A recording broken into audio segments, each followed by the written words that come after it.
Salam, saudara yang terkasih dalam Tuhan Yesus Kristus. Berjumpa kembali dengan saya, Maradin Siahaan, dalam channel YouTube saya, Maradin Siahaan. Silakan bagi setiap Bapak Ibu sekalian, saudara-saudara yang terkasih, jika saudara merasa diberkati melalui setiap pujian, penyembahan, dan juga sharing firman Tuhan ini, silakan untuk subscribe dan juga like, bahkan juga share ke teman-teman. Terima kasih, Tuhan Yesus memberkati. Sebelum kita mulai, mari sama-sama kita bersatu dalam doa. Bapa di sorga, terima kasih Tuhan Yesus buat kesempatan yang indah Tuhan pada saat ini Tuhan. Kami rindu Tuhan untuk memuji menyembah Tuhan, memuliakan nama Tuhan dan juga mendengarkan firman-Mu. Sebelum Tuhan kami boleh masuk dalam yaitu firman-Mu, bahkan juga Tuhan pujian penyembahan ini Tuhan, terlebih dahulu Tuhan ampuni setiap dosa pelanggaran kami, sucikan kuduskan kami, tahirkan kami kuasa darah-Mu. Tuhan Yesus, kami bersyukur buat anugerah Tuhan, kami boleh ada sebagaimana kami ada semuanya karena rahmat-Mu, anugerah Tuhan yang selalu baru ke setiap kami. Tuhan, hamba berdoa berkati setiap yang mendengarkan, setiap mereka diurapi, diberkati. Tuhan, kami doa tutup bungkus oleh kuasa darah-Mu. Terima kasih Tuhan, segala kemuliaan, pujian, syukur dalam nama Tuhan Yesus. Haleluya. Amin.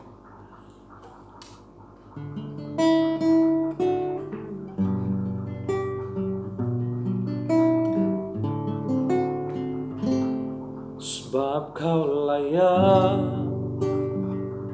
terima pujian, sebab Kau layak terima pujian, sebab Kau layak ku agungkan Yesus, Raja di atas segala raja. Sebab Kau layak terima pujian, sebab Kau layak terima pujian, sebab Kau layak ku agungkan Yesus, Raja di atas segala raja. Sebab Kau layak terima pujian, sebab Kau layak terima pujian, sebab Kau layak ku agungkan Yesus, Raja di atas segala raja.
Jadi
sebab Kau layak terima pujian, sebab Kau layak ku agungkan Yesus, Raja di atas segala raja.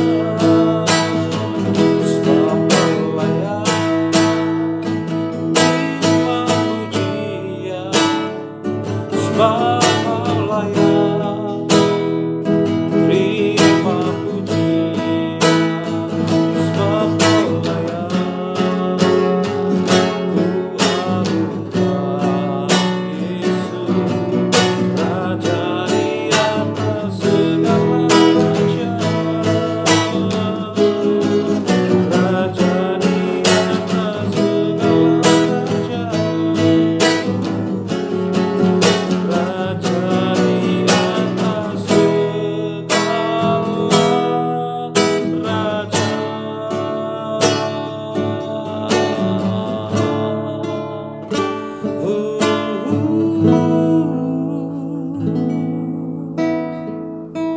Terpujilah namamu Tuhan. Benar Tuhan, Engkau Raja yang diagungkan selama-lamanya Tuhan. Engkau Raja yang dimuliakan selama-lamanya dalam hidup kami Tuhan.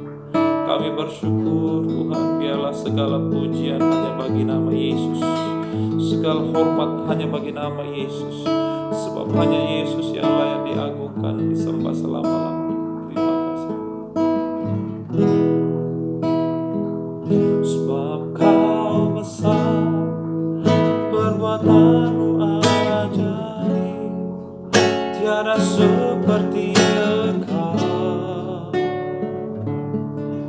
tiada seperti Engkau. Sebab Kau besar, perbuatanmu ajaib, tiada seperti Engkau, tiada seperti Engkau. Sebab Kau besar, perbuatanmu ajaib, tiada seperti Engkau, tiada seperti Engkau. Sebab Kau besar, perbuatanmu ajaib, tiada seperti Engkau, tiada seperti Engkau. Sebab Kau besar, perbuatanmu ajaib, tiada seperti Engkau, tiada seperti Engkau. Sebab Kau besar, perbuatanmu ajaib, tiada seperti Engkau, tiada seperti Engkau. Sebab Kau besar, perbuatanmu ajaib, tiada seperti Engkau, tiada seperti Engkau. Sebab Kau besar, perbuatanmu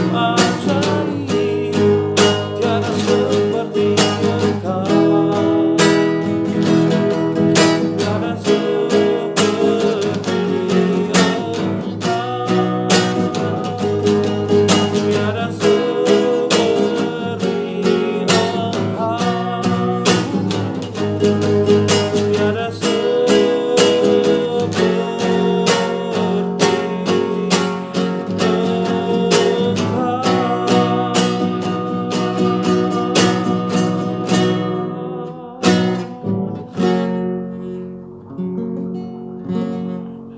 Terpujilah namamu Tuhan. Benar bahwa tiada Allah yang seperti Engkau Tuhan, sebab namamu besar sampai selama-lamanya. Terpujilah namamu Tuhan. Dalam nama Tuhan Yesus Kristus kami berdoa. Haleluya. Amin. Haleluya. Puji nama Tuhan Yesus, saudaraku. Kita percaya, saudaraku, sebab Allah kita yang kita sembah adalah Allah yang besar. Amin. Saya percaya saudaraku, ketika kita ada malam hari ini untuk memuliakan nama Tuhan, kita boleh melihat kebesaran Tuhan, kebaikan Tuhan yang memberikan kita pengharapan. Amin. Haleluya. Saya akan berbicara, yaitu sharing firman Tuhan kita malam hari ini. Saya akan ambil di dalam kitab Mazmur pasalnya yang ke-23. Ayat ini cukup terkenal saudaraku, Mazmur 23. Kita boleh bersama-sama akan sharing kebenaran firman Tuhan malam hari ini. Namun sebelumnya mari sama-sama kita berdoa. Bapa di sorga, terima kasih Tuhan Yesus. Kami bersyukur buat kesempatan Tuhan malam hari ini. Kami rindukan firman-Mu Tuhan, sebagaimana rusa yang rindu akan aliran sungai-Mu. Biarlah demikian setiap hidup kami. Kami rindu akan firman-Mu setiap saat. Kami doa, Roh Kudus urapi kami, beri kami hikmat, pengertian, akal budi, bahkan juga pengetahuan, pewahyuan, sehingga kami boleh mengerti memahami firman-Mu, sehingga firman-Mu menjadi rema, bahkan tidak hanya jadi rema, tetapi kami boleh melakukannya dalam hidup kami. Terima kasih Roh Kudus, urapi kami semua, tutup bungkus kami oleh kuasa darah-Mu. Segala pujian, hormat, kemuliaan di dalam nama Tuhan Yesus, kami sambut firman-Mu. Haleluya. Amin. Puji nama Tuhan. Yaitu sharing firman Tuhan kita malam hari ini diambil dari kitab Mazmur pasal 23. Cukup terkenal saudaraku, Mazmur 23 ayat yang pertama sampai dengan ayat yang ke-6. Firman Tuhan berkata, yaitu perikop Lembaga Alkitab Indonesia, Tuhan gembalaku yang baik. Mazmur Daud, Tuhan adalah gembalaku, takkan kekurangan aku. Ia membaringkan aku di padang yang berumput hijau. Ia membimbing aku ke air yang tenang. Ia menyegarkan jiwaku. Ia menuntun aku di jalan yang benar oleh karena namanya. Sekalipun aku berjalan dalam lembah kekelaman, aku tidak bahaya, sebab Engkau besertaku. Gadamu dan tongkatmu, itulah yang menghibur aku. Engkau menyediakan hidangan bagiku di hadapan lawanku. Engkau mengurapi kepalaku dengan minyak, dan pialaku penuh melimpah. Kebajikan dan kemurahan belaka akan mengikuti aku seumur hidup. Haleluya. Puji nama Tuhan. Ayat yang cukup terkenal saudaraku dalam kitab Mazmur ini, Mazmur 23, itu ditulis oleh Daud. Oleh karena perikop dikatakan Tuhan gembalaku yang baik, diawali dengan kata Mazmur Daud. Artinya Mazmur ini penulisnya adalah Raja Daud sendiri. Seperti yang kita tahu bahwa Mazmur artinya pujian, dari kata Mizmor saudaraku artinya pujian, bahwa sebagian besar dari kitab Mazmur, yaitu 150 pasal, yaitu 70% dari kitab Mazmur ini ditulis oleh Raja Daud sendiri saudaraku. Oleh karena itu Raja Daud menjadi tokoh sentral dalam kitab Mazmur, bagaimana banyak pasal-pasal yang ditulis oleh Raja Daud sendiri. Baik, kembali ke dalam Mazmur 23, ada beberapa hal yang kita mau sharingkan malam hari ini, yaitu tentang Tuhan gembalaku yang baik. Ayat yang pertama dikatakan Mazmur Daud, Tuhan adalah gembalaku, takkan kekurangan aku. Saudaraku yang terkasih, berbicara tentang gembala, yaitu secara yaitu demografi di Israel saudaraku pada masa itu, yaitu pekerjaan seorang gembala adalah pekerjaan yang luar biasa, menjadi mungkin suatu yang mayoritas ya, paling banyak, artinya kebanyakan ya adalah gembala saudaraku. Tetapi bukan hanya pekerjaan ini, tetapi arti gembala itu sendiri saudaraku. Kalau kita boleh melihat bagaimana cerita tentang yaitu gembala saudaraku, yaitu gembala itu sangat memperhatikan domba-dombanya. Saya percaya ada gembala yang baik, ada gembala yang tidak baik saudaraku. Ada gembala yang baik itu mempunyai ciri khas. Itu gembala yang baik itu yaitu menjaga domba-dombanya, sehingga satu domba pun saudaraku dikatakan tersesat, gembala itu akan mencari. Bahkan di dalam kitab Perjanjian Baru saudaraku, di dalam Injil dikatakan bagaimana perumpamaan, bagaimana itu domba yang hilang saudaraku, anak domba yang hilang, bagaimana ketika satu domba yang tersesat, gembalanya meninggalkan yang ke-99 mencari yang satu yang hilang sampai ketemu. Artinya apa? Bahwa sebegitu gembala itu sangat menjaga itu domba-dombanya. bahwa seorang gembala itu bukanlah hal yang mudah, saudaraku. Saya melihat, mengamati, saudaraku, menganalisa bahwa seorang gembala paling tidak memiliki tiga, yaitu karakter, saudaraku. Yang pertama yaitu penyayang, saudaraku. Seorang gembala adalah seorang penyayang, saudara. Mengapa, saudaraku? Karena ketika seorang menjadi gembala, saudaraku, dia menyayangi yaitu kawanan dombanya. Ia tidak akan membiarkan gembala itu domba-domba itu dimakan oleh binatang buas, bahkan juga domba itu tersesat, bahkan dia jatuh ke dalam jurang. Tetapi gembala yang baik memiliki satu karakter penyayang, saudara. Kenapa, saudara? Karena seorang gembala itu harus mengasihi, menyayangi yaitu kawanan dombanya. Dia tidak mau yang namanya domba-dombanya itu ada yang binasa. Oleh karena itu, karakter yang pertama yang dimiliki gembala adalah penyayang. Yang kedua, saudaraku, yang saya pelajari, seorang gembala adalah memiliki karakter yang kedua, berani, saudara. Artinya apa? Bahwa seorang gembala bukanlah seorang penakut, saudara. Artinya bukan seseorang yang memiliki karakter penakut, saudaraku. Seseorang yang berani, saudaraku. Artinya apa? Ketika domba itu berhadapan dengan binatang buas, gembala yang ada di depan, saudaraku. Artinya apa? Gembala itu berani, saudaraku. Dia tidak penakut. Dia bukan orang yang yaitu lempar batu sembunyi tangan, tetapi dia berani, ya, menghadapi segala sesuatu. Oleh karena itu, karakter yang kedua yang dimiliki gembala menurut saya adalah penyayang, saudara. Yang kedua adalah seorang pemberani. Yang pertama tadi penyayang, yang kedua itu berani, saudara. Oleh karena ketika menghadapi yang namanya binatang buas, bahkan juga orang-orang yang berniat untuk mencuri domba itu, gembala akan berdiri di depan. Yang ketiga, saudaraku, seorang gembala memiliki yang karakter yang ketiga, saudaraku. Seorang gembala tidak hanya penyayang, tidak hanya berani, tetapi seorang gembala harus memiliki kebijaksanaan, hikmat. Yang pertama tadi penyayang, kedua berani, yang ketiga berhikmat. Kenapa, saudaraku? Karena saya percaya, saudaraku, ketika mengalami yang namanya permasalahan, misalkan bahwa domba yang hilang tadi, ya, dia tidak membiarkan domba itu mati, bahkan juga tersesat sendirian. Tetapi dia akan menaruh yang 99 ini, dia mencari sedemikian rupa yang satu itu.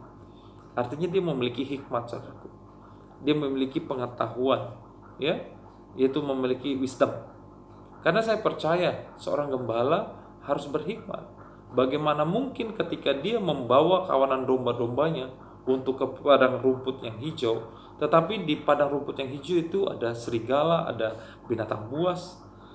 Dia tidak mungkin akan langsung membawa ke sana, tetapi dia mempunyai hikmat, akan membawa ke dalam yaitu padang rumput yang baik, yang hijau, bahkan dikatakan air yang tenang. Karena saya percaya seorang gembala itu berhikmat, saudara.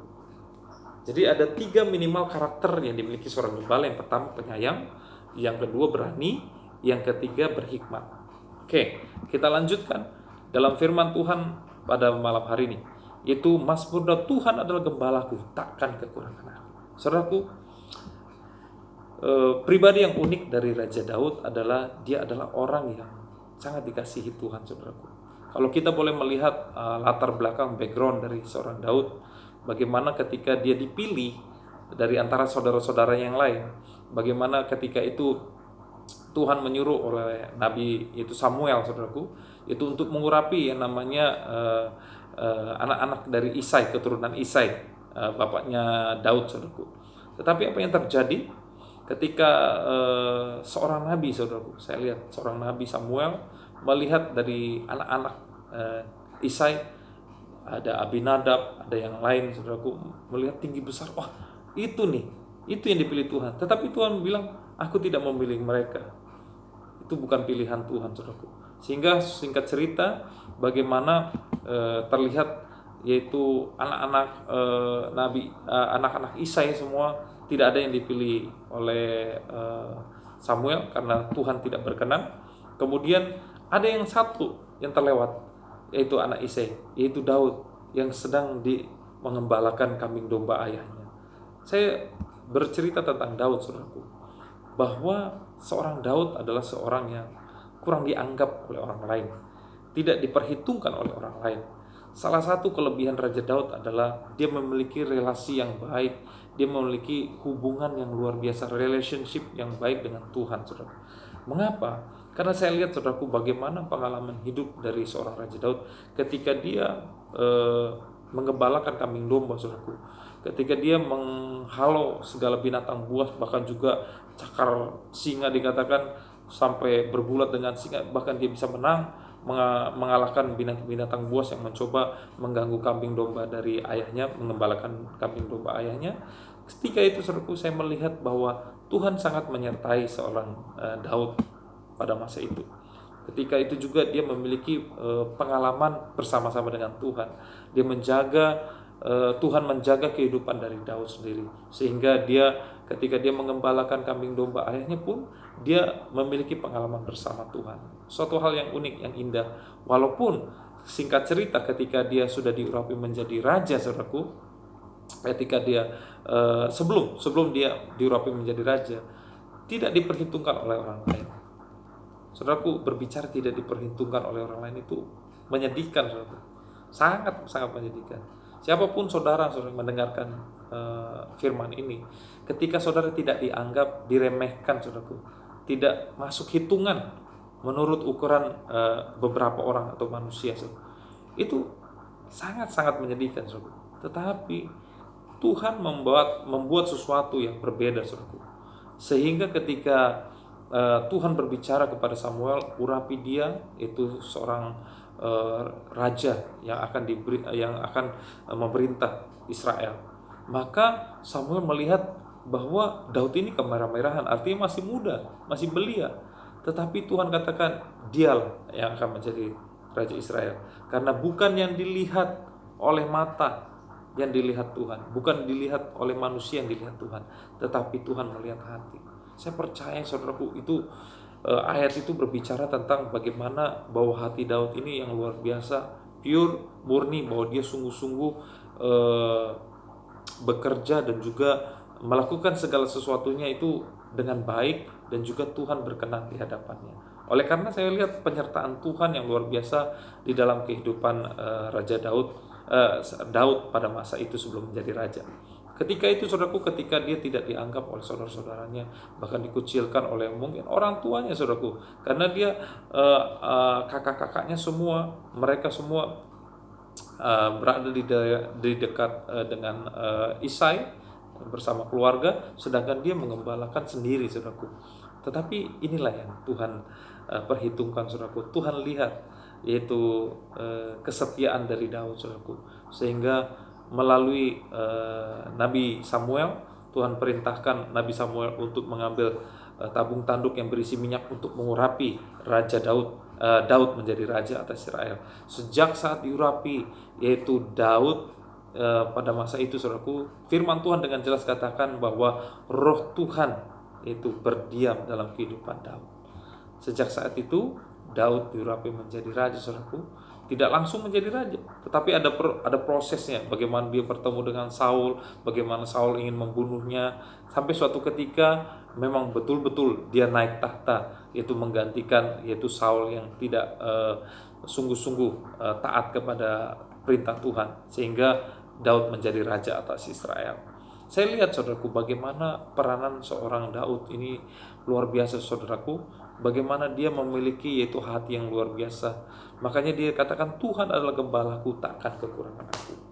Jadi saya melihat bagaimana sisi pada masa sulit Daud sekalipun, tetapi dia memiliki yaitu pengharapan, dia memiliki suatu pandangan, yaitu Tuhan adalah gembalaku, takkan kekurangan aku.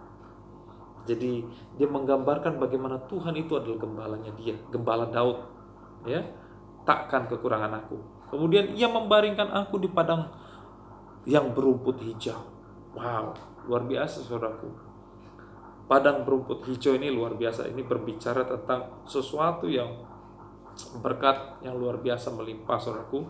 Dia membaringkan aku di padang yang berumput hijau. Saya percaya, saudaraku, ketika Tuhan mengangkat Daud menjadi raja atas Israel, saudaraku, Daud berkuasa dan Daud sungguh-sungguh yaitu memberikan yang terbaik kepada Tuhan dan juga mendengar suara Tuhan.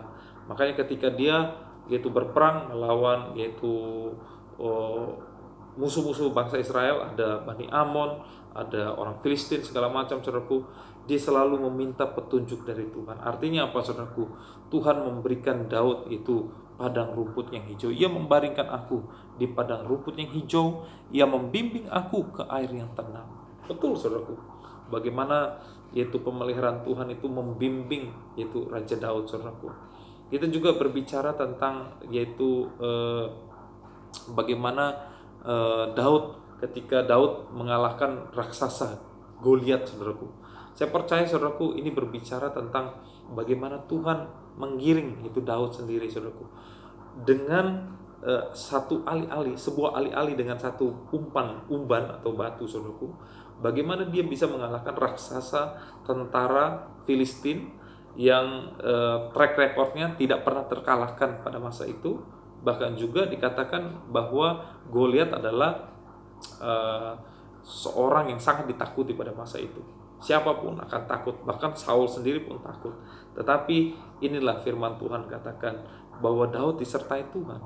Bahkan Tuhan dikatakan menyertai dia.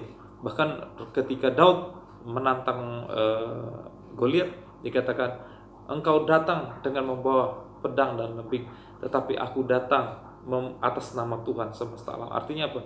Dia menyertakan Tuhan dalam kehidupannya. Ketika itu saya percaya kuasa Tuhan bekerja luar biasa kepada Daud. Ia membaringkan aku di padang yang berumput hijau. Ia membimbing aku ke air yang tenang, saudaraku. Saya melihat bahwa kehidupan Raja Daud, saudaraku, bagaimana Tuhan memimpin kehidupan Raja Daud. Dipimpin Tuhan ke dalam rumput yang hijau, dikatakan, bahkan juga ke air yang tenang. Kemudian ayat 3, ia menyegarkan jiwaku, ia menuntun aku di jalan yang benar oleh karena namanya. Bahkan dikatakan menyegarkan jiwaku, ya. Jadi Tuhan menyegarkan jiwa kita. Siapapun kita, saudaraku, ya, saat ini, saudaraku, jiwa kita mengalami yang namanya pemberontakan, jiwa kita mengalami yang namanya kesusahan. Jiwa itu berbicara tentang bukan hanya perasaan, tetapi jiwa itu berbicara tentang nilai kehidupan seseorang, saudaraku. Karakter seseorang ada dalam jiwa itu sendiri. Saya percaya manusia terdiri dari 3, tubuh, roh, dan jiwa. Berbicara tubuh secara fisik, jasmania. Terus kemudian jiwa, perasaan, kehendak kita, saudaraku. Bahkan roh, yaitu benar-benar roh kita, roh yang dihembuskan Tuhan kepada manusia, saudaraku. Nah, oleh karena itu, saudaraku, jiwa ini penting, saudaraku. Makanya dikatakan ia menyegarkan jiwaku. Apakah yang sanggup menyegarkan jiwa kita pada hari-hari ini, akhir-akhir ini, saudaraku, di tengah-tengah situasi sulit, saudaraku? Saya percaya firman Tuhan katakan di dalam kesesakan itu, saudaraku, itu tidak mudah untuk orang itu jiwanya itu disegarkan, itu tidak mudah. Tetapi firman Tuhan dikatakan ketika Daud mengatakan Tuhan adalah gembalanya, Tuhan adalah gembalaku, maka dikatakan ia menyegarkan jiwaku.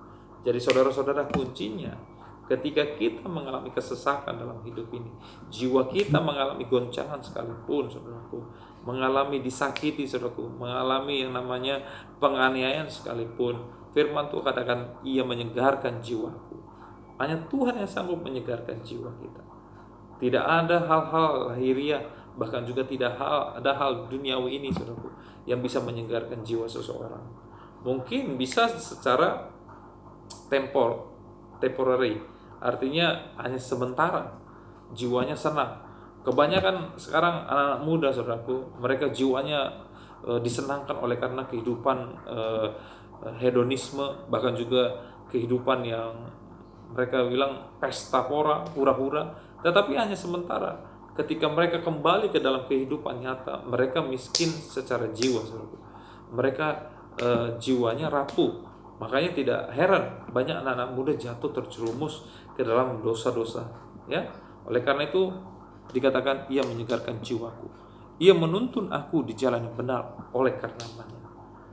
Jadi Raja Daud percaya ketika dia menjadikan Tuhan gembalanya, ia menuntun aku di jalan yang benar oleh karena namanya.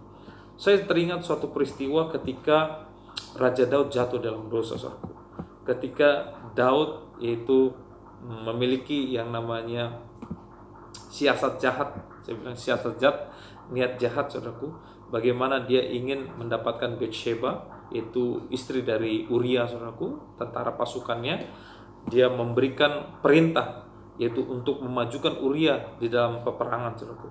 Sehingga ketika itu Uria maju di depan, sehingga matilah dia, Uria, oleh karena perintah dari Daud. Sehingga ketika mati Uria, diambillah istri Uria menjadi istrinya Daud, saudaraku. Itu suatu hal yang jahat, saudaraku. Itu adalah suatu jalan yang ditempuh oleh Daud sendiri. Itu adalah jalan yang luar biasa sesat, saudaraku, jalan yang salah. Tetapi saudaraku, firman Tuhan ini mengatakan ia menuntun aku di jalan yang benar. Singkat cerita, bahwa ada seorang yang namanya Yonatan mengingatkan Daud bahwa dia bersalah, dia harus bertobat. Jonathan ini adalah anak dari Raja Saul, saudaraku. Mereka bersahabat, mereka saling mendukung dan juga memiliki relationship yang bagus. Sehingga Jonathan ini mengingatkan untuk Daud supaya bertobat, berbalik kepada Tuhan. Akhirnya Daud berbalik, singkat cerita, dan sungguh-sungguh bertobat, berkabung, bahkan juga sungguh-sungguh mau memberikan itu ganti rugi. Akhirnya Daud bertobat sungguh-sungguh, akhirnya dia minta ampun sama Tuhan, dan Tuhan memulihkan kehidupan Daud. Ia menuntun aku jalan yang benar oleh karena namanya. Jadi oleh karena Tuhanlah Daud dipimpin, saudaraku. Kemudian sekalipun aku berjalan dalam lembah kekelaman, aku tidak takut bahaya. Nah, berbicara tentang lembah kekelaman, saudaraku. Kalau kita boleh melihat dari cerita tentang Daud, saudaraku, bagaimana ketika dia dikejar-kejar oleh Raja Saul, ketika dia bermain kecapi, saudaraku, ketika roh jahat ada di dalam diri Saul, ketika dia bermain kecapi, maka roh jahat itu keluar, sehingga Raja Saul menjadi sembuh, pulih. Tetapi ketika dia tidak bermain, kembali roh jahat itu memasuki yaitu Saul.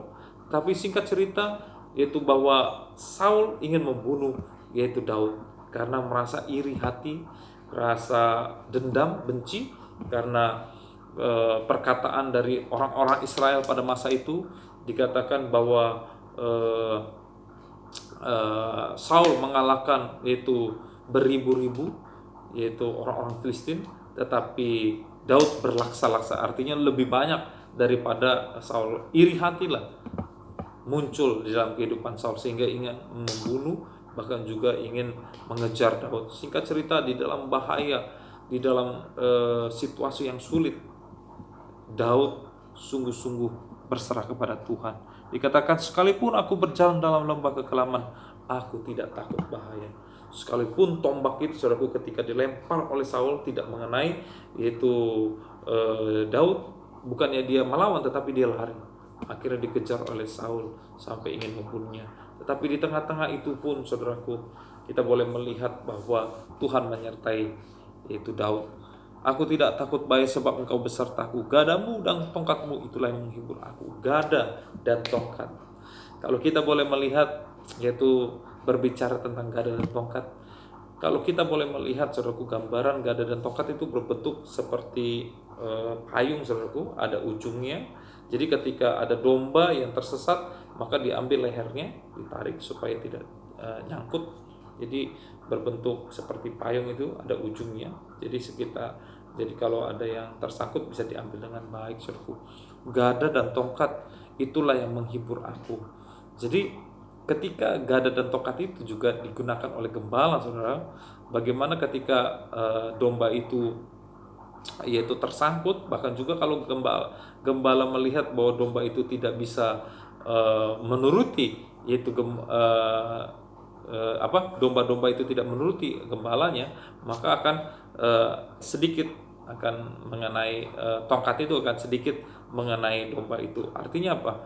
Gada dan tongkat itu itulah yang menghibur aku. Itu adalah suatu hal yang luar biasa, saudaraku. Itu tentang bagaimana pelajaran hidup yang dialami oleh Daud. Gambarannya adalah gada dan tongkat itu berbicara tentang yaitu ketika Daud jatuh ke dalam dosa, Tuhan berperkara dengan Daud, sehingga apa yang terjadi, Tuhan menghukum Daud, tetapi ketika Daud bertobat akhirnya dipulihkan. Sama seperti domba, ketika domba itu tersesat, saudaraku, nyangkut ya, dia harus diambil dengan dengan tongkat itu, walaupun sakit lehernya, tetapi itu harus dialami domba itu karena domba itu tersesat. Oleh karena itu, saudaraku, dikatakan gadamu, tongkatmu, itulah yang menghibur aku. Ya, berbicara tentang gada dan tongkat juga berbicara tentang pemeliharaan Tuhan. Bukan suatu hal yang enak, tetapi itulah yang menyelamatkan, yaitu seseorang, saudaraku. Gada dan tongkat itulah yang menghibur aku. Ayat yang kelima, engkau menyediakan hidangan bagiku di hadapan lawanku. Ini yang luar biasa, saudaraku. Engkau menyediakan hidangan bagiku di hadapan lawanku. Bagaimana mungkin seseorang bisa makan di hadapan musuhnya, saudaraku? Tetapi firman Tuhan katakan, engkau menyediakan hidangan bagiku di hadapan lawanku. Bahkan seorang Raja Daud, saudaraku, ketika dia mengalami yang namanya dikejar-kejarnya oleh anaknya sendiri, Absalom, karena ingin membunuhnya, Absalom ingin membunuh Daud, bahkan juga ingin merebut kekuasaan Daud. Singkat cerita, Daud lari, meninggalkan semua kekuasaannya, dia lari sampai suatu ketika dia dikejar-kejar oleh Absalom. Dikatakan, engkau menyediakan hidangan bagiku di hadapan lawanku, engkau mengurapi kepalaku dengan minyak, pialaku penuh limpah. Haleluya. Hal yang luar biasa lagi, engkau mengurapi kepalaku dengan minyak, pialaku penuh melimpah. Berbicara tentang pengurapan, pada waktu pertama kali Daud bertemu dengan Samuel, saudaraku, ketika Samuel mengurapi Daud, saudaraku, dengan mengambil tanduk berisi minyak, saudaraku, engkau mengurapi kepalaku dengan minyak. Ketika Daud diurapi kepalanya dengan minyak, saudaraku, firman Tuhan dengan jelas katakan, sejak saat itu roh Tuhan berdiam dalam kehidupan Daud. Artinya apa? Ada penyertaan Tuhan, ada pengurapan Tuhan dalam kehidupan Daud. Pialaku penuh melimpah. Artinya ada suatu hal yang luar biasa yang dialami oleh Daud. Piala juga berbicara tentang bagaimana sesuatu yang berharga, ya, bagaimana itu melimpah, artinya apa? Sukacita, ya. Jadi kalau misalkan Daud ketika diurapi yaitu dengan minyak, saudaraku, ketika roh Tuhan itu tinggal dalam kehidupan Daud, pialanya juga penuh melimpah. Dan dikatakan kebajikan dan kemurahan belaka akan mengikuti aku seumur hidupku. Amin. Berbicara kebajikan kemurahan, ini yang dialami oleh sahabat Daud, yaitu Jonathan, ketika yaitu walaupun Saul akhirnya mati, terbunuh, saudaraku, dalam peperangan, tetapi dia mengasihi sahabatnya Jonathan, sehingga Jonathan sangat dikasihi oleh Daud, sehingga Daud memiliki yang namanya kebajikan kemurahan belaka akan mengikuti aku seumur hidupku. Artinya apa? Daud mengalami yang namanya kebaikan Tuhan. Daud mengalami yang namanya pertolongan Tuhan. Dari sekian banyak peristiwa yang dialami oleh Raja Daud, saudaraku, dia mau mengatakan bahwa kebajikan kemurahan belaka yang akan mengikuti kehidupannya. Artinya apa? Ada kebaikan Tuhan yang senantiasa menyertai dia. Dia tidak pernah takut apapun. Bahkan dikatakan seumur hidupnya Daud mengalami kebaikan Tuhan, walaupun di dalam prosesnya memerlukan waktu dan juga banyak terjadi challenge, ya, banyak terjadi tantangan-tantangan. Tetapi saya percaya ketika Daud berkata, Tuhan adalah gembalaku yang baik, ya, Tuhan adalah gembalaku yang baik. Dia mau mengatakan bahwa Tuhan adalah sumber dari segala sesuatunya. Dia gembala. Artinya gembala itu punya tiga karakter yang tadi. Yang pertama penyayang, berani, berhikmat. Dia percaya Tuhan mengembalakan kehidupannya Daud, sehingga dia percaya bahwa hanya Tuhanlah gembala yang baik, tidak ada yang lain. Demikian juga setiap kita, saudaraku, hari ini, saudaraku, jangan kita pernah ragu akan kebaikan Tuhan. Jangan kita pernah bersungut-sungut, saudaraku, tetapi percayalah Tuhan adalah gembala kita yang baik. Tidak pernah kita berkekurangan suatu apapun, pahit, yang buruk sekalipun yang kita alami, tetap kita berkata Tuhan adalah gembala kita yang baik. Karena di balik semua itu, firman Tuhan katakan kebajikan, kemurahan belaka akan mengikuti hidupmu seumur hidupmu, saudaraku. Artinya sampai selama-lamanya kita boleh mengalami kebaikan Tuhan. Dan ingatlah satu hal, bahwa Tuhan Allah Gembala kita yang baik. Haleluya, amin. Mari sama-sama kita bersatu dalam doa. Bapa di sorga, terima kasih Tuhan. Kami ucap syukur bahwa setiap sharing firman Tuhan, bahkan pujian penyembahan malam hari ini, biarlah semuanya boleh mempermuliakan nama Tuhan. Bahkan kami doa berkati Tuhan setiap siapapun yang mendengar, Bapak Ibu, saudara-saudara yang terkasih dalam Tuhan, mereka semua diberkati Tuhan. Belajar tadi tentang kisah Daud, saudaraku, bagaimana Tuhan, bahwa Tuhan adalah gembala yang baik dalam kehidupannya Daud. Demikian juga Tuhan adalah gembala yang baik dalam kehidupan kami. Kami bersyukur materaikan firman-Mu Tuhan dalam hidup kami. Hamba berdoa setiap mereka yang sakit dalam pergumulan ekonomi rumah tangga, pekerjaan, studi, sekolah, kuliah mereka, Tuhan tolong, Tuhan berikan jalan keluar. Bahkan di tengah-tengah krisis sekalipun Tuhan, Engkau menyediakan yang terbaik. Bahkan Tuhan, Engkau mencukupkan segala kebutuhan kami Tuhan. Kami tolak segala resesi, kami tolak kebangkrutan, kami tolak kemiskinan. Kami percaya Tuhan, kami anak-anak Tuhan selalu terpelihara sebagaimana burung pipit di udara yang tidak menanam, tidak menabur. Demikianlah kami anak Tuhan, lebih lagi Tuhan, kami terpelihara oleh karena kuasa-Mu Tuhan. Kami berdoa Tuhan, yang sakit sembuh, yang terikat bebas, yang lemah dikuatkan, bahkan yang susah hati dihiburkan Tuhan, sebab Engkau Tuhan gembala kami yang baik untuk selama-lamanya. Segala pujian, hormat, kemuliaan, syukur dalam nama Bapa, Putra, Kudus, dalam nama Tuhan Yesus kami berdoa. Haleluya, amin. Haleluya, puji nama Tuhan. Biarlah setiap sharing firman Tuhan, pujian penyembahan ini memberkati setiap kita. Jangan lupa yaitu untuk subscribe, like, dan share apabila yaitu sharing ini memberkati setiap kita. Demikian saudaraku, sukses buat setiap kita. Tuhan Yesus memberkati, and God bless you all. Amin.